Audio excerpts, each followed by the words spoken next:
नमस्कार मित्रांनो, मी अनिकेत मोरे तुमचं पुन्हा एकदा स्वागत करतो माझ्या यूट्यूब चॅनल आसुतकर मोरे नंबर 1 मध्ये। आणि ह्या व्हिडिओमध्ये तुम्ही पाहणार आहात माझ्या पाठीमागे असलेलं हे डॉक्टर बाबासाहेब आंबेडकर स्मारक। आणि आपण इथून पुढे जाऊया आणि पाहूया कसं आहे ते स्मारक।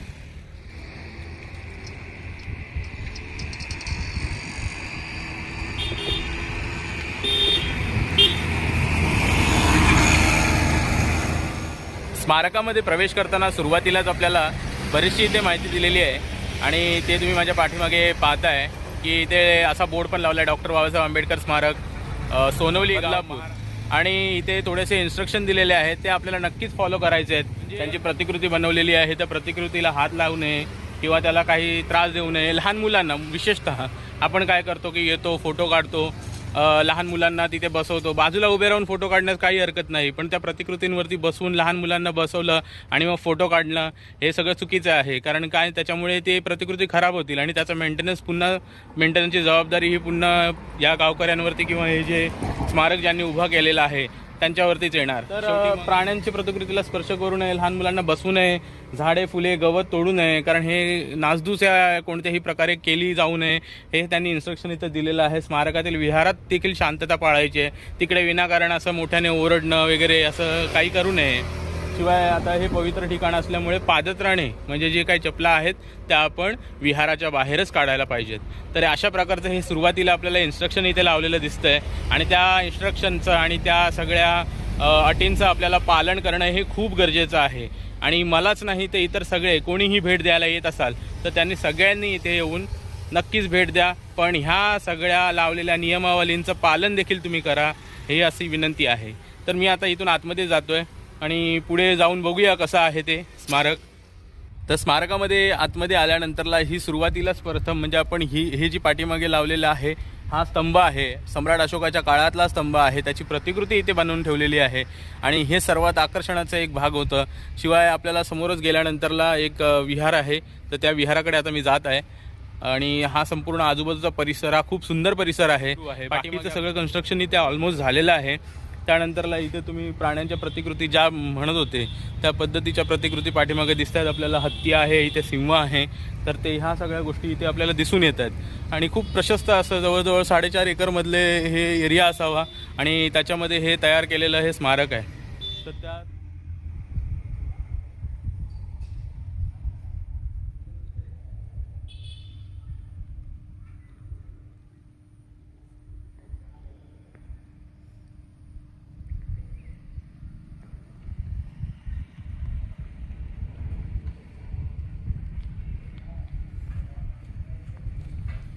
मित्रांनो, स्मारकाच्या शेजारीच असलेले हे ज्या पायऱ्या तुम्ही पाहताय ना, ह्या वरती जातोय ते आपण त्या पायऱ्यांनी असं वरती जाता येतं आणि इथे ना असं भव्य असं 40 ते 50 फूट उंचीचा हा डॉक्टर बाबासाहेब आंबेडकरांची प्रतिमा आणि इथे पुतळा उभा करण्यात येणार आहे। तर त्याचं आता काम अर्ध्यात झालेलं आहे ऑलमोस्ट आणि आता म्हणजे बेस जो आहे त्याचा जो पाया आहे तो ठेवण्यात आलेला आहे आणि आता ह्याच्यावरती जे कन्स्ट्रक्शन होणार आहे ते डॉक्टर बाबासाहेब आंबेडकरांचा जो पुतळा होणार आहे तो इथे बनवण्यात येणार आहे। हे असलेलं ही जी इमारत आहे त्या इमारतीमध्ये भली मोठी लायब्ररी होणार आहे आणि त्या लायब्ररीसाठी ही जी इमारत आहे ती तयार केली गेली आहे। शिवाय त्याच्या बाजूलाच त्या लायब्ररीच्या इकडून थोडंसं पुढे गेलो की तिकडे बौद्ध भिक्खूंना राहण्यासाठीची जी एक सोय केलेली आहे ती देखील इथे आपल्याला दिसून येते।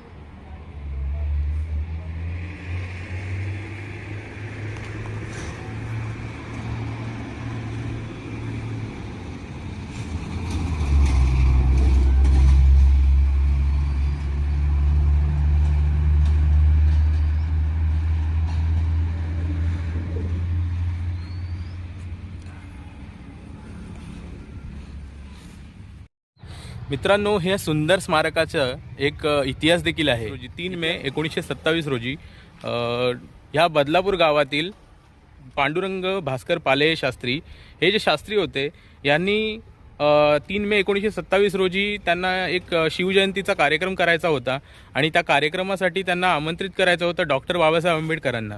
आणि आंबेडकरांना आमंत्रित करायचं होतं त्यासाठी त्यांनी स्वतः मुंबईला जाऊन त्यांनी बाबासाहेबांची भेट घेतली आणि बाबासाहेबांना आमंत्रित केलं की 3 मे रोजी तुम्ही आमच्या गावी म्हणजे हे जे गाव आहे या गावामध्ये येऊन शिवजयंती साजरी करा.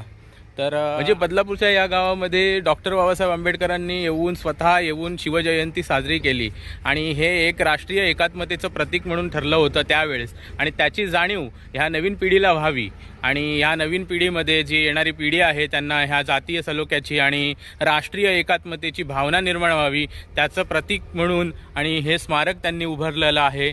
आणि ह्या संपूर्ण नागरिकांनी ह्यांच्याच खर्चातनं हा संपूर्ण उभारलं गेलं आहे. त्या शासनाने जवळजवळ 4.5 करोड असे काहीतरी पण निधी उपलब्ध करून दिला होता आणि इकडच्या प्रशासनाने जवळजवळ 2 करोड असा हा निधी इथे उपलब्ध करून दिला आहे. तर ही जी तुम्ही पाठीमागे पाहताय ती लायब्ररी, भिक्खूंना राहण्याची सोय, शिवाय दोन इथे हे आहेत सभा मंडप आहेत, सभागृह आहेत. तर इथे एक सभागृह आहे आणि हा एक ओपन आहे जो पाठीमागे दिसतोय तो. असे 2 सभागृह आहेत आणि इथे वेगळे सांस्कृतिक आणि हे कार्यक्रम इथे घेतले जातात. तर आज आपण पुढे जाऊया आणि बघूया कसं आहे ते पुढे. तर स्मारकामध्ये एंटर करत असताना ना आपल्याला इथे आजूबाजूला बसण्यासाठीची सोय देखील आहे आणि हे सुंदर असं स्मारक आपल्याला दिसून येतं. दोन्ही साईडला वरती चढून जाण्याची हे आहे जागा आहे. मेन जे डॉक्टर बाबासाहेब आंबेडकर स्मारक आहे तर त्या स्मारकामध्ये आता आपण एंटर करणार आहोत. डावीकडे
खूप प्रशस्त असा हॉल आहे.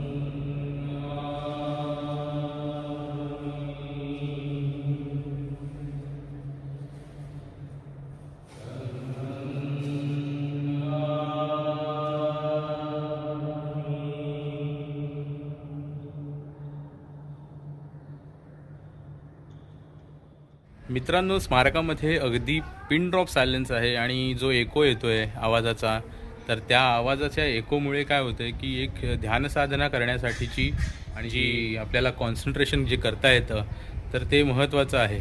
त्यामुळे एको आल्यामुळे आणि तिथे जास्त त्या परिसरामध्ये आवाज करू नये हा नियम असल्यामुळे मी आतमध्ये शूट नाही करू शकलो किंवा बोलू नाही शकलो. पण अतिशय प्रशस्त असा हॉल त्यांनी जो विहार आहे तिथे डॉक्टर बाबासाहेब आंबेडकरांची मूर्ती देखील आहे. डॉक्टर बाबासाहेब आंबेडकर शिवाय गौतम बुद्धांची मोठी प्रतिमा, एकदम सुंदर अशी प्रतिमा तिथे ठेवलेली आहे, तर ती आपल्याला इथे दिसून येते. आजूबाजूचा परिसर जर म्हटलात तर हे जे बांधकाम आहे ते अतिशय सुंदर प्रकारे गेलेलं आहे. आणि इथे तुम्ही बघताय ना, तर हा जो संपूर्ण ही गॅलरीज एका प्रकारे तयार केले आणि ह्या गॅलरीच्या बाजूने मी आता फिरतो, कसा फेरफटका मारतो, कसा वाटते ते बघतो. आणि इथे वातावरण एकदम एवढं बाहेर ऊन असून देखील इथे मस्तपैकी थंडावा जो आहे जो जाणवतोय, कारण कंटिन्युअसली हवा लागते इकडे. तर हा जो परिसर आहे हा खूप छान आहे. तर स्मारकाला भेट द्यायची असेल तर नक्कीच तुम्ही भेट द्या. खूप सुंदर असं स्मारक आहे. जे मित्रांनो समोर जी इमारत आहे ना, तर त्या इमारतीमध्ये भिक्खूंना राहण्यासाठीची वरती सुविधा केलेली आहे आणि खाली तो आहे तो मंगल कार्यासाठी किंवा काही इतर कार्यक्रमांसाठीचा हॉल इथे बनवलेला आहे. आणि ही आहे मोठी लायब्ररी. मित्रांनो, ह्या संपूर्ण वास्तूची काळजी घेण्यासाठी, निगा राखण्यासाठी इथले स्थानिक आहेतच. शिवाय इथे आमचे बौद्ध भिक्खू पण आहेत. तर आता आपण भेटूया त्यांना, ते काय म्हणत आहेत त्यांचं जाणून घेऊया मत काय आहे या स्मारकाबद्दल. माझं नाव आहे शासन श्री भंते. मी आहे यवतमाळ जिल्ह्यात. मी इथं मुंबईला आलो तर मला हे डॉक्टर बाबासाहेब स्मारक आवडलं, म्हणून मी 5-6 महिने झालं मी इथंच आहे. वास्तविक इथंच मला साहेबांना बोललं, सुधाकर साहेब पोलीस पाटील एक जाधव, हा त्यांचा माझा मुलाखत झाल्यामुळे मला इथं ठेवण्यात आलं आहे. डॉक्टर बाबासाहेब स्मारक, सोनवली गाव, पद्मपूर शहर. आणि किसन कतोरेनं हा उपलब्ध करून दिलेला आहे. आणि काही थोडं बाबासाहेबाचा पुतळा अधुरी आहे, वाचनालयाचं काम अधुरी आहे. तो हे 14 एप्रिल किंवा बुद्ध जयंतीपर्यंत होईल असं आश्वासन दिलेले आहे. धन्यवाद. जय भीम. नमो बुद्धाय. मी आतमध्ये जाऊन आलो स्मारकामध्ये. गौतम बुद्धांचं दर्शन घेऊन आलो, डॉक्टर बाबासाहेब आंबेडकरांना वंदन करून आलो. आणि तिकडून आल्यानंतरला मला जे भेटलेले भिक्खू आहेत त्या भिक्खूंनी मला अशी माहिती दिली, इथे जे कन्स्ट्रक्शन सुरू आहे, जे आता पुतळ्याचं काम अधुरं राहिलेलं आहे, ते आता तिथे होणार आहे, ते संपूर्ण रेडी होणार आहे. 14 एप्रिलला किंवा बुद्ध जयंतीपर्यंत ह्यांचं डॉक्टर बाबासाहेब आंबेडकरांच्या पुतळ्याचं काम देखील पूर्ण होणार आहे. शिवाय ते जे बाजूला असलेलं त्या साईडला भिक्खूंना राहण्यासाठीची ज्या खोल्या आहेत ते ज्या आहेत ना, तर ते वरच्या मजल्यावरती केलेले, आणि खालच्या मजला जो आहे तो खालचाच मजला आहे, तो सांस्कृतिक कार्यक्रम करण्यासाठी किंवा लग्नकार्य काही असेल ते काय, तर त्यासाठीचा तो उपलब्ध करून दिला जातो. आणि शिवाय आता हा जो पाठीमागे माझ्या पाहताय ना, हे जो स्टेज आहे, हा स्टेज आहे तो मोठा लॉन आहे हा. आणि ह्या लॉनमध्ये देखील लग्नाचे वगैरे कार्यक्रम इथे आखले जातात आणि केले जातात. या सगळ्या माहिती मला भिक्खूंनीच दिलेली आहे, माहिती ह्या संपूर्ण परिसराची. तर इथे आपल्याला वॉशरूमसाठीची सुविधा देखील आहे. तर ह्या सगळ्या अशा गोष्टी आहेत आणि हे खूप सुंदर असं स्मारक बांधलेलं आहे. आणि असे स्मारक आपल्याला क्वचितच पाहायला मिळतात. आणि ह्या स्मारकाचं वैशिष्ट्य म्हणजे काय, आणखीन एक वैशिष्ट्य म्हणजे काय, तर हे जे स्मारक आहे ना, ते बघा तुम्हाला असं जाणवेल की ही दीक्षाभूमी आहे. आणि दीक्षाभूमीचीच प्रतिकृती अशी अगदी निर्माण केलेली आहे इथे. आणि अतिशय भव्य स्मारक असं हे उभारलेलं आहे. आणि किसन कथोरे हे जे माजी आमदार होते, त्यांनी इकडे हे सगळं निर्माण केलेलं आहे. आणि त्यांनी खूप सुंदर अशी संकल्पना मांडलेली आहे. आणि खूप छान वाटलं इथे येऊन आणि खूप आनंद वाटला की अशा प्रकारचे मोठे मोठे भव्य असे डॉक्टर बाबासाहेब आंबेडकरांचे स्मारक आणि विहार इथे निर्माण केली जात आहेत.